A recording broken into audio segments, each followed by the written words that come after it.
Breaking news right now. Georgia is under a state of emergency after a deadly and dangerous storm leaves a path of damage across the state. Homes and businesses flattened.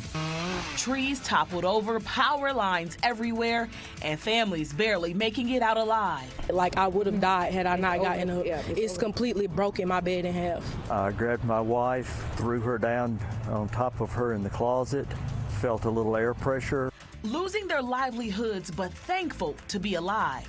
I was thankful. I really feel like it was God. When I finally got around, this is what I came home to. I broke down in my car. So, still shaking, still trying to get it together.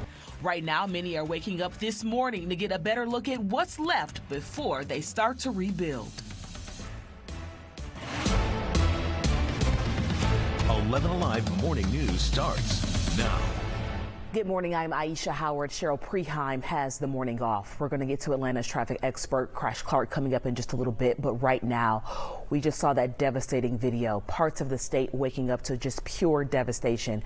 Meteorologist Chazzy McNeil, you were here through the night with the evening crew tracking these very severe, powerful storms. We see this widespread damage across the state. Tell us, what can we expect today? Right now, Georgia is under a state of emergency after a deadly storm left a trail of damage across the state.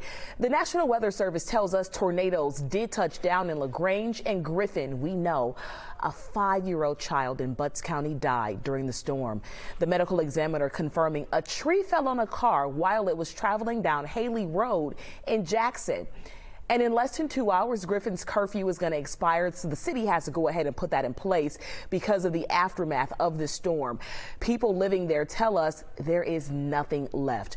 This morning, we have team coverage for you all across the state. John Sherrick in Troup County, Molly Oak in Griffin, where a Hobby Lobby was destroyed there. But first, we're going to kick it off with Jerry Carnes in one of the hardest hit areas in Griffin. Jerry, we know there is so much devastation you are seeing there on the ground, emergency management there. Tell us if they have any new updates for us this morning.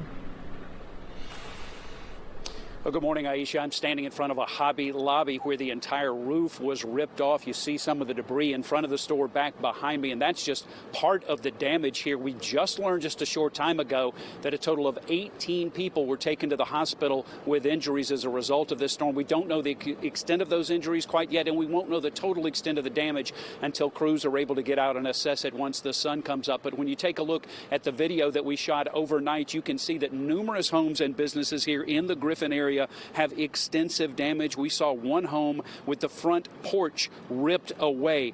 Cars have been pushed into each other. Some flipped over. Of course, there are power poles and power lines down all over the city of Griffin. We talked to one man who says he was inside of his car when it flipped. Fortunately, somehow he is okay. Here's what he had to say.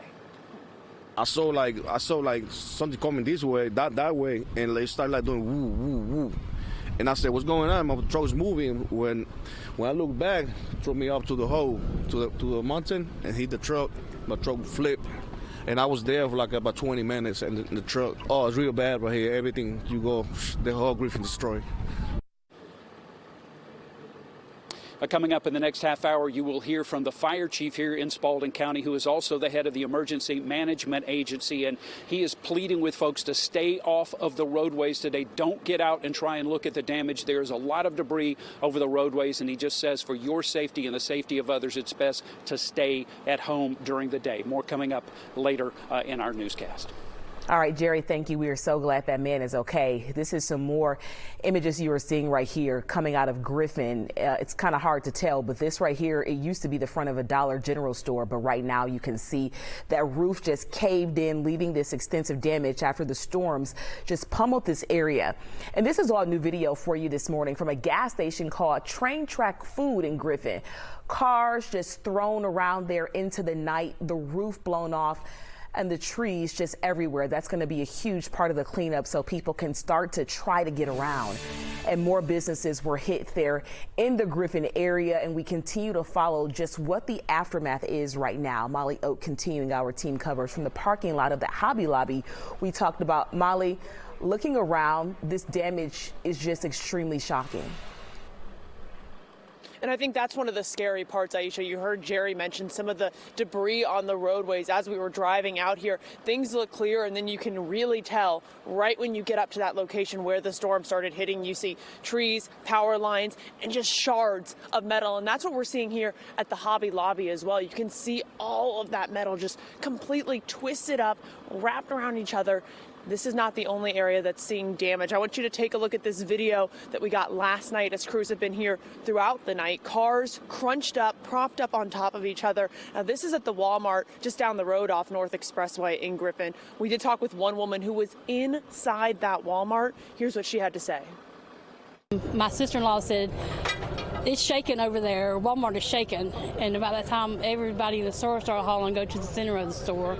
All the employees started saying, go to the center of the store. Oh, wow. So we were going to the center of the store, and you could hear a lot of noise and stuff, but a lot of wind mainly. Yes, I'm glad we're both okay, and everybody's okay.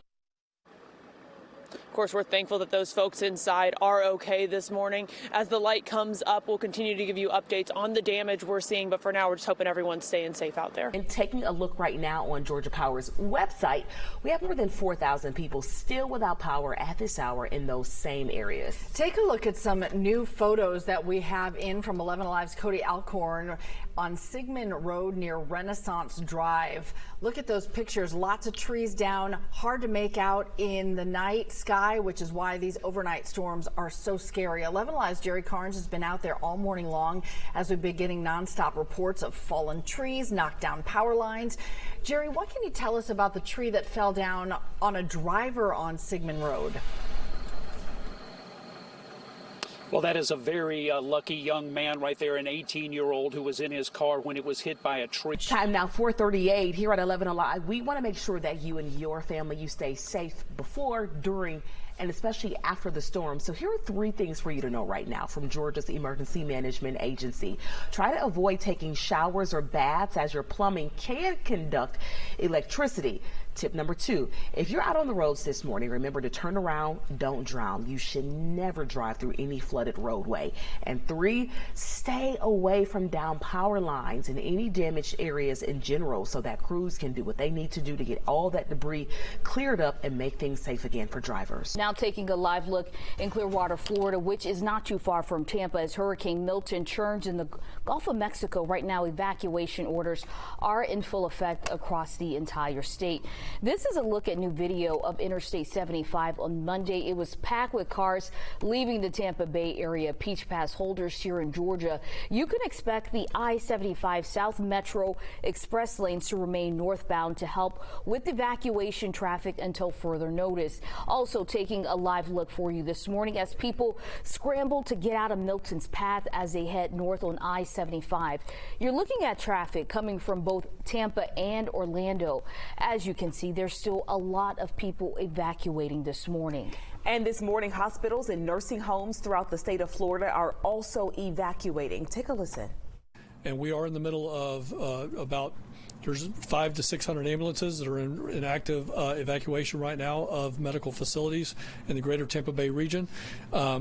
We have requested even more rescue and ambulance units from FEMA. They have them staged in the southeast United States, probably in the Atlanta, Georgia area.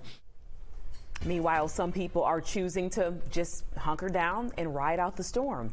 Take a look at your screen right now. These are just some of the images showing what local supply and grocery stores look like in the Tampa area as people rush to get generators, batteries, propane tanks, water, and other supplies. And right now, a lot of the shelves selling those essential supplies are clearing out. Nothing left. Everything extremely hard to find. In the next 3 minutes, we're heading to Gainesville, Florida to check in with NBC News reporter Jay Gray as we wait for Hurricane Idalia to make landfall. As Chesley just said, in the next few hours, our coverage continues right after the break. We are keeping a close eye on Hurricane Idalia. Here's a live look right now at its path on the radar. It's coming closer to Florida's west coast. So over the next couple of hours, we're expecting the now Category 3 hurricane to strengthen before making landfall today along that Gulf Coast. Eventually, Georgia's coast will feel the impact as well. Florida is already under a state of emergency, and we are already too here in Georgia. So right now, experts predict that the storm could bring a life-threatening storm surge and some really heavy hurricane force winds with a wide range of impacts.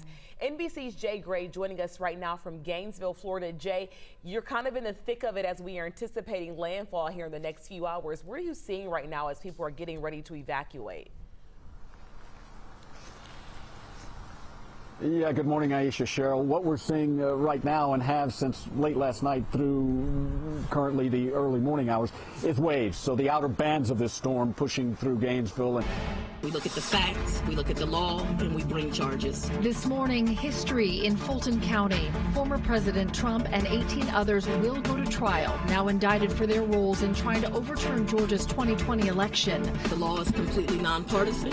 That's how decisions are made in every case. The end of a 2.5-year investigation, but just the starting point of an unprecedented Fulton County case. We will be asking for a proposed order that occurs a trial date within the next 6 months.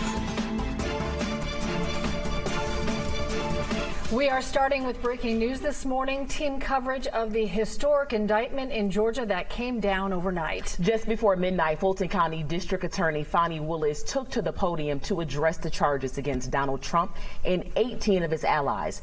A Fulton County grand jury handed down that indictment just before 10 last night. This is the indictment. It's 98 pages long, and this morning legal teams and analysts are going through it line by line. The DA says she is asking this case to be tried in the next 6 months. A judge will set that date. All the defendants will have to turn themselves in by noon next Friday. That's August 25th. Right now, Google Trends in Georgia is showing that the top search is, what is an indictment? So let's break it down for you.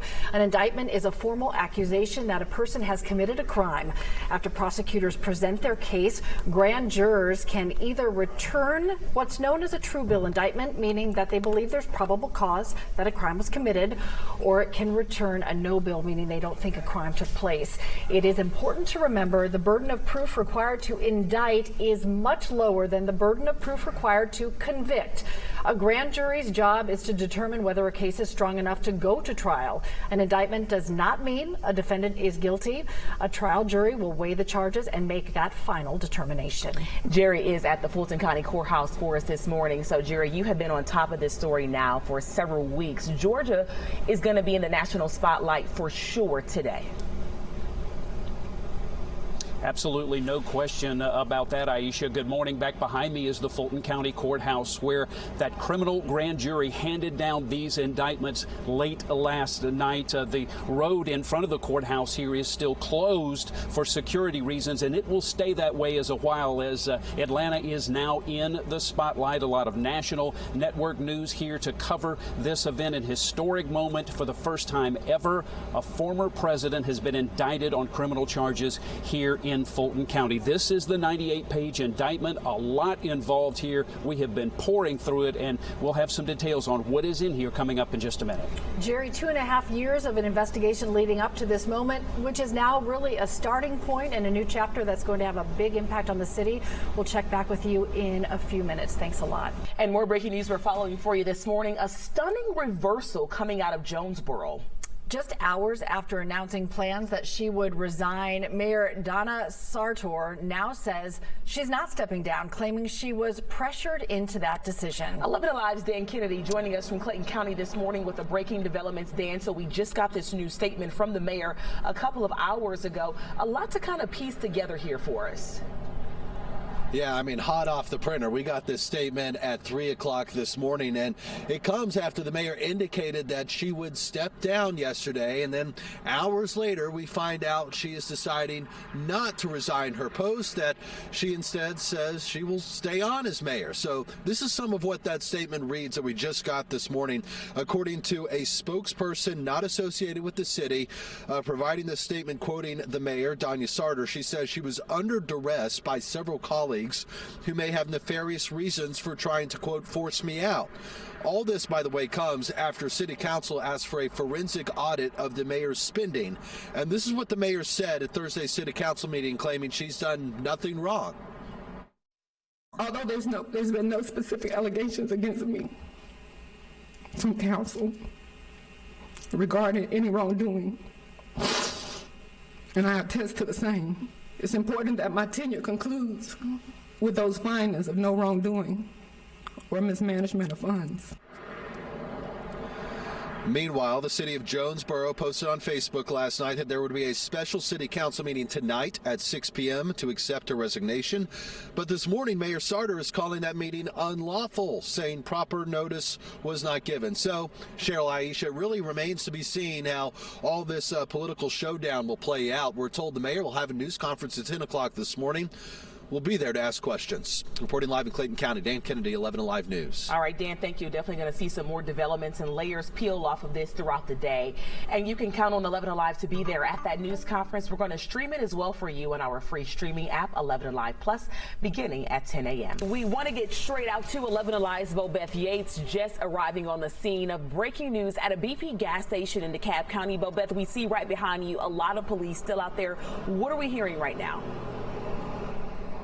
Well, Aisha, this is a very active scene, and because of that, this ongoing investigation, police aren't saying much. Now, I'm at the intersection of Covington Highway and DeKalb Medical Parkway. I'm going to step out the way so you can actually see what I'm seeing. At least five police officers are out here right now in front of the food mart at the BP gas station. We're also seeing some broken glass at the location next door, the Atlanta Best Wings. The glass broken out over there. Looks like this scene spanned the entire complex of this gas station, where you have a scene right in front of the food mart where you have broken glass and some damage there, and then in front of the Atlanta Best Wings you also see some broken glass on the floor and on the walls. Now, officials again aren't saying much about this, but we did just catch up to someone who lives close by reacting to all of the violence that they've been seeing in the area. Take a listen.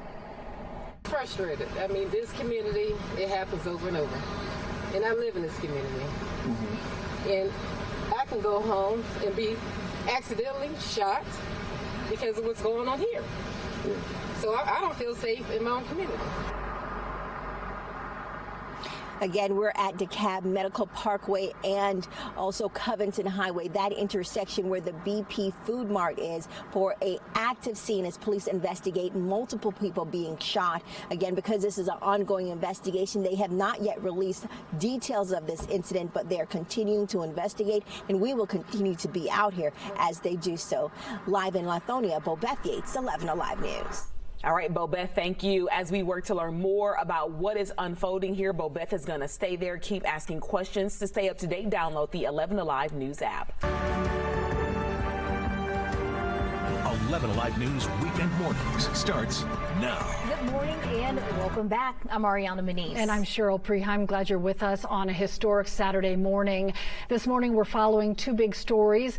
An Arctic cold headed our way, and the final goodbyes for a former president, Georgia's own Jimmy Carter. Here's a look at what's happening today. His family will arrive at the Phoebe Sumter Medical Center in Americus at 10:15 this morning, just about 45 minutes from now, before the former president makes a final trip to Atlanta.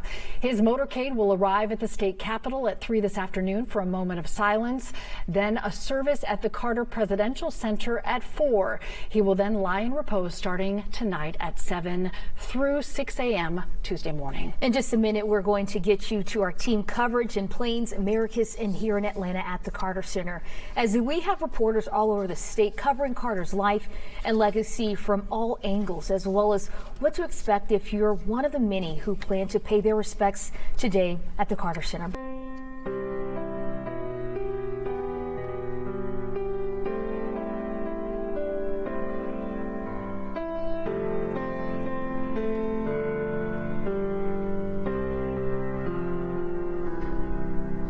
The state funeral honoring President Jimmy Carter begins this morning in Plains, Georgia, and it's been a busy last few hours as last-minute preparations are falling into place. So now we're just about 45 minutes away from events formally getting started.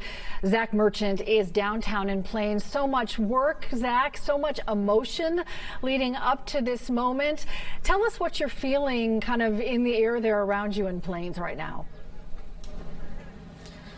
You're right. It was a lot of work to get to this moment, but the emotion is what sticks with you when you're here. And we've been here all week. You've been able to feel it all week, and you can feel it this morning. As you said, we're just about 45 minutes away from the beginning of the first leg of this state funeral. And just over the last hour or so, you've seen the crowd start to build and build and build here. People coming from near and far to pay their respects to the president that called this place home for a century. One person who came, they traveled all the way up from Largo, Florida. It is Charlie McLaren, and we spoke with her just a little bit ago.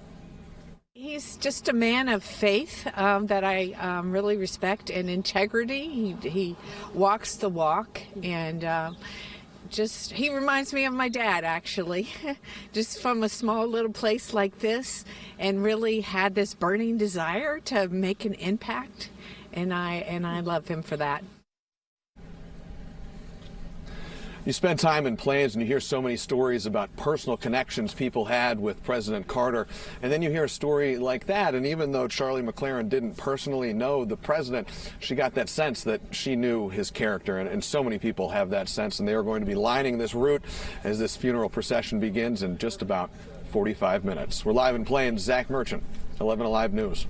Zach, I was thinking about the sentiment that a picture tells 1,000 words and speaks very loudly to see everybody behind you bundled up on a cold morning. Some people already with a flag in hand, ready to honor a neighbor and a friend and the former leader of the free world. Thanks so much. We'll check back with you a little bit later in our special. So 45 minutes away now, as Zach mentioned, from the start of this final journey. Mr. Carter will begin at Phoebe Sumter Medical Center in Americus. Right now, people there making sure every detail is taken care of perfectly. We talked to Sumter County Sheriff Eric Bryant, who as a young deputy stood guard during Sunday church while Mr. Carter was teaching. Now he will be part of the motorcade that escorts the president from Americus to Atlanta. I want to make sure every single thing is perfect. I want to make sure that, the patrol car is parked perfect. I want to make sure that the uniform fits me just the way I want it to fit. Rebecca Lindstrom is in Americus. Rebecca, when I hear people talk about their hopes for today, it really reflects a deep care for someone they clearly felt cared for by. Pretty incredible to see all of this culmination to this moment we're so close to now. And it is interesting because at the beginning of the week, people were sharing those personal stories. There was laughter. And now as we've talked with those who have taken the time to gather here along the motorcade route, there is more of a somber feel to it. I think the gravity of the moment is finally hitting for a lot of people. What has been great to see is that those that are here at Phoebe Sumter range in age from toddlers to grandparents. Whole families have come here, and they say they have driven an hour, 2 hours. It was all worth it just to be able to show their respect and to say in some small way thank you to President Carter and his family for all that they have done for this area. As we have said, about 45 minutes, that is when we are expecting the family's motorcade to show up here to the hospital, and that is when 9 members from his Secret Service, past and present, will move his casket from the hospital to the hearse and then walk alongside it for that final moment in their protective detail. I did have a chance to talk with President Carter's personal physician. He says that he was there when Mr. Carter took his last breath, and that his final days were peaceful and that he was surrounded by family. Of course, I had to take advantage of that opportunity to ask him, since Mr. Carter did live to be 100, what did he think was the secret to his long life? He was in very good health. Even after he started having some problems, he took care of himself. He walked and he exercised and he'd swim in his pool, and he ate a very healthy diet. He ate a lot of fruits and vegetables and berries and nuts, and he took care of himself. And his faith played a big role. He didn't worry about his health. He just put it in the hands of God, and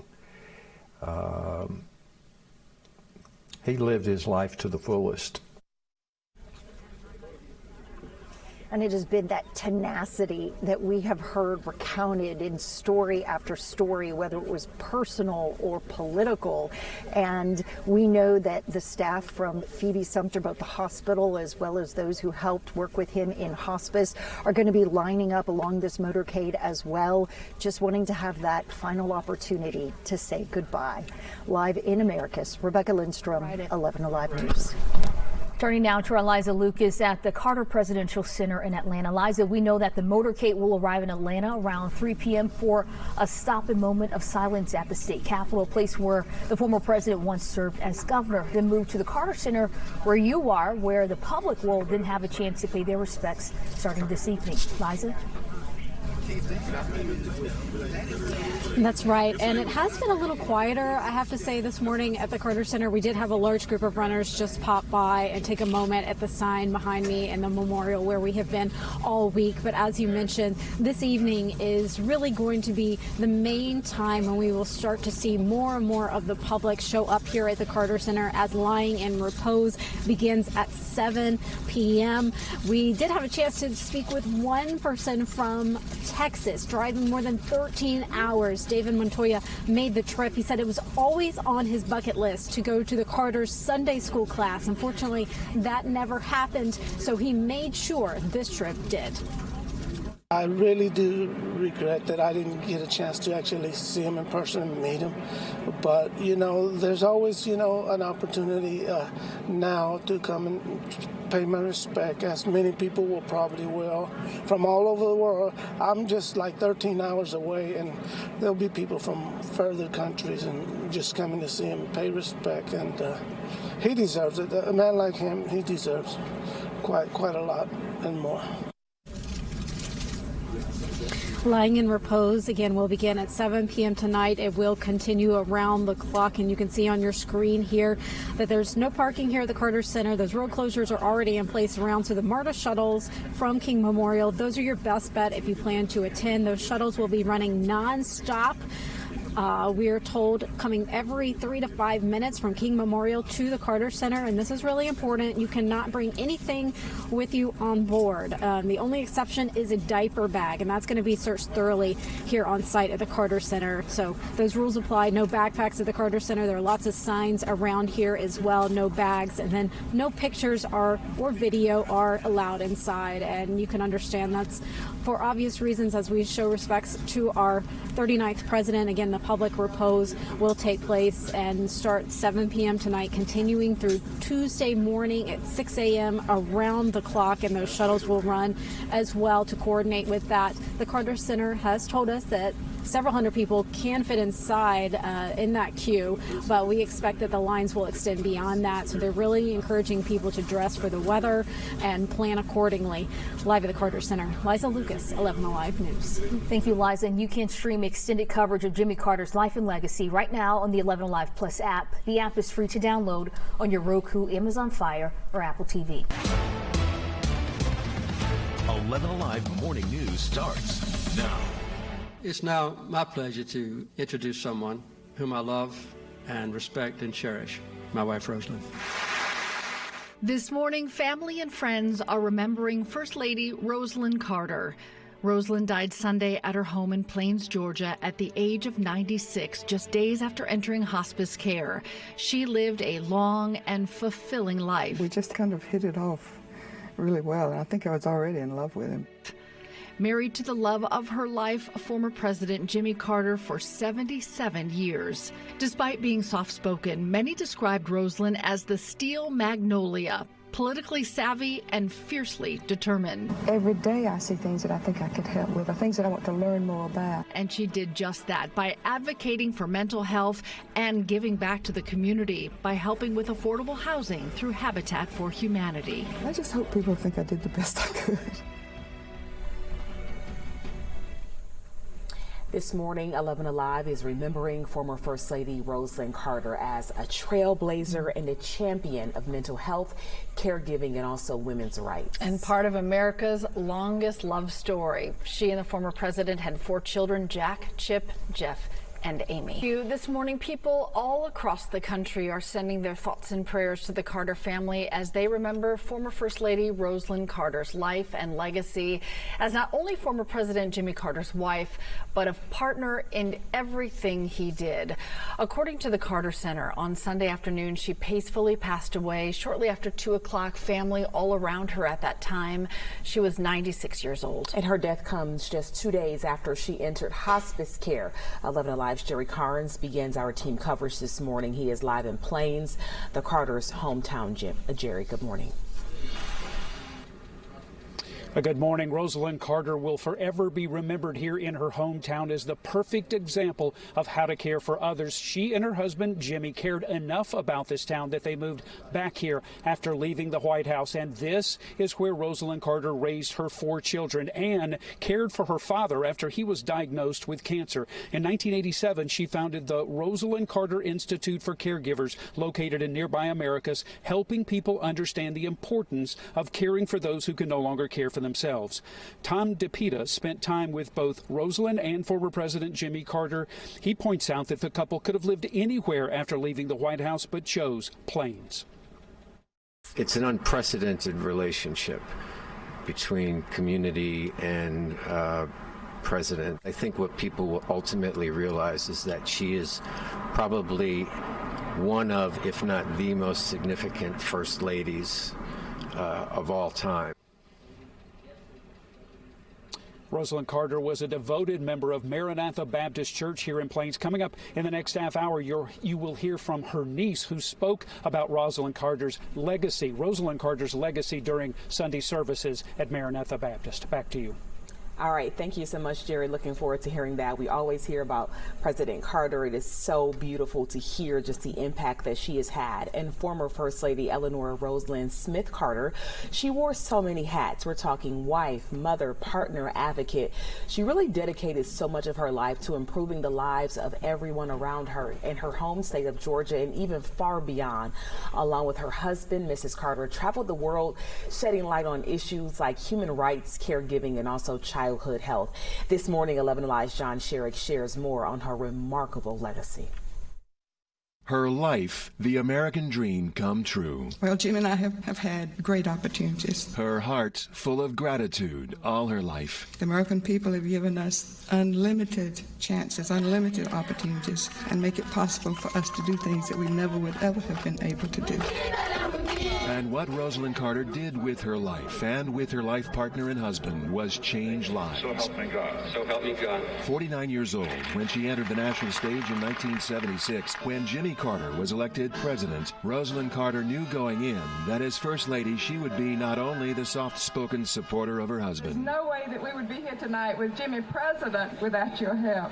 We love and care for every single one of you. Rosalynn Carter would also redefine the role of First Lady, advancing her relentless drive to pursue an independent agenda, her causes. It's un grand plaisir para mí estar aquí. Jimmy would declare that Rosalynn was the only politician in the family, and he meant it. Her unmatched ferocity to win, cloaked in her gracious southern charms, earning her the nickname, the Steel Magnolia. For too long, these people have not received the care they need. And she went to war for her signature cause, begun years earlier as Georgia's First Lady. We do have some specific recommendations. The fight to revolutionize mental health care and healing. That it's just an illness like any other illness. Rosalynn Carter's American dream began on August 18, 1927. Born Eleanor Rosalynn Smith in Plains, 130 miles south of Atlanta. When Rosalynn was 13, her father died, and she had to take charge of the family so her mother could get a job outside the home. Rosalynn managed all of that and still graduated from high school and college. And a month before her 19th birthday, she and Jimmy married. They had 3 sons, and 15 years after number 3, they had a daughter. And all those years and beyond, Rosalynn was a full partner with Jimmy in business and in local and state and then national politics. And after the White House, she and Jimmy co-founded the Carter Center in Atlanta, focusing on helping the weakest, the poorest, the sickest. We know that mental illness is a disease as any other. And helping achieve a monumental shift in health insurance. So now it covers mental illnesses just as it does physical illnesses. And almost everyone suffering from mental illness can be helped. This is a woman who began a joyous love affair with fly fishing relatively late in life, who enjoyed a glass of wine and laughter with her friends and expanding family. A night owl to Jimmy the early bird, working full-time into her 90s. The girl from Plains who grew up making opportunities for others around the world. My dream for the future would be peace in the world and freedom from sickness. The best thing we can do is work toward that goal. Rosalind Carter, the American dream come true. What an incredible legacy. This morning there are reflections coming in from all over the world. From fellow former First Ladies to friends and family in Plains, and also local leaders right here in Atlanta. 11Alive's Ariana Manish joining us in studio this morning to show us how people are remembering Rosalind. Aisha and Cheryl, this morning, people all over Metro Atlanta, they're mourning the passing of former First Lady Rosalind Carter with a number of heartfelt condolences. Over on X, formerly known as Twitter, we've seen messages from Governor Brian Kemp, the Braves, Bernice King, Habitat for Humanity, which was an organization that was close to her heart, Senators Raphael Warnock, John Ossoff, and so many more. We're also hearing from Ambassador Andrew Young, who knew and worked with her and the former president closely. In 1977, President Jimmy Carter appointed Young to serve as the nation's first African-American ambassador to the United Nations. He's remembering her as a world citizen. She was really and truly a world citizen and a wonderful representative of these United States, and a tremendous support to her husband. In fact, I don't know that he ever made a decision without, whether he asked her or not, he heard her opinion. Coming up in the next half hour, I'll have a look at how Mrs. Carter is being honored by current President Joe Biden, as well as other former presidents and their first ladies. Back to you. Crash, thank you. The Rosalind Carter Institute for Caregivers serves and supports both professional and family caregivers. Next, we take a look at Rosalind's legacy as a lifelong advocate and champion for mental health research. Welcome back. It is 4:44. Many know Rosalind Carter as the former First Lady and the wife of President Jimmy Carter. One of her lasting legacies is being a champion for mental health research and care. 11Alive's Christy Diaz joins us now from the Carter Center with more on how that came to be, Christy, and where it will go in the future. Good morning. Good morning, Cheryl. For a woman with many legacies, her advocacy for mental health will be one of her greatest. One now, a love story unlike any other. Next, we'll take a look back at Jimmy and Rosalind Carter's decades of love. As we remember Rosalind Carter this morning, we take a look back at her legendary love story with former President Jimmy Carter. It is a love story that lasted decades, making the Carters the longest married presidential couple in history. Andrea Mitchell has more. It was a love story now spanning more than 7 decades. Former President Jimmy Carter and First Lady Rosalind Carter, already the longest married first couple, surpassed 75 years of marriage 2 years ago and celebrated. 75 years, I can't predict. Both growing up in Plains, Georgia, the Carters went on their first date back in 1945. Though Rosalind initially rejected his first proposal, the couple tied the knot on July 7, 1946. Their love has seen them through raising 4 children, a presidential term, running the family peanut farm, humanitarian work around the world, and a cancer diagnosis. They've even gone from sharing a kiss on the presidential debate stage to a smooch on the kiss cam at a 2019 NBA game. The relationship hasn't been without tribulations, though, the couple reflecting on writing a book together on Today. We really did have a terrible time writing the book. We thought perhaps the last chapter would be about our divorce, and it The 39th president also sharing this marriage advice with Judy Woodruff on PBS. We make up and give each other a kiss before we go to sleep.